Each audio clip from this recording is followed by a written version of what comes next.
Hello વિદ્યાર્થી મિત્રો, SJ educational ચેનલમાં આપનું હાર્દિક સ્વાગત છે। આજે આપણે ધોરણ 9ના ગણિત વિષયના પ્રકરણ સંખ્યા પદ્ધતિ વિશે અભ્યાસ કરીશું।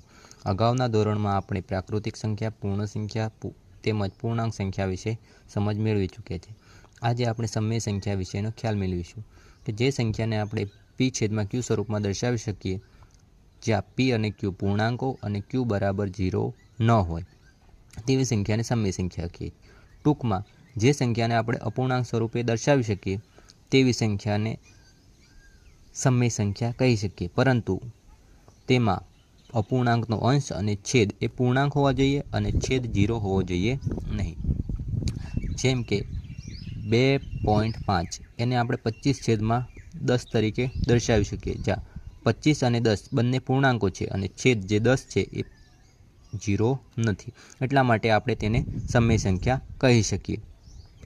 વર્ગમૂળમાં 225નું વર્ગમૂળ નીકળે છે, એટલે વર્ગમૂળ કેટલું નીકળે 225નું? તો કે 15। તો 15 એ પણ કેવી સંખ્યા છે? સમય સંખ્યા છે।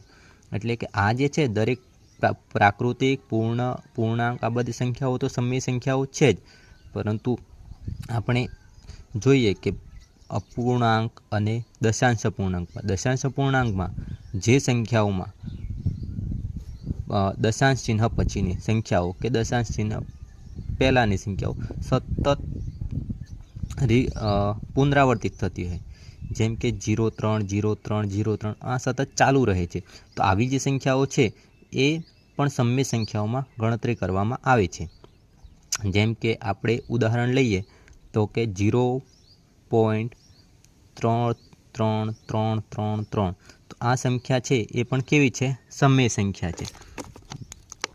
બીજું એક ઉદાહરણ લઈએ તો કે 0.407 આ સતત ચાલુ રહે છે, તો આ પણ એક સમય સંખ્યા છે।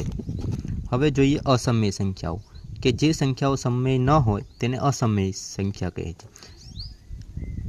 તો કે વર્ગમૂળમાં 27, હવે વર્ગમૂળમાં 27 છે તો 27નું વર્ગમૂળ નીકળતું નથી, તો આ એક અસમય સંખ્યા છે।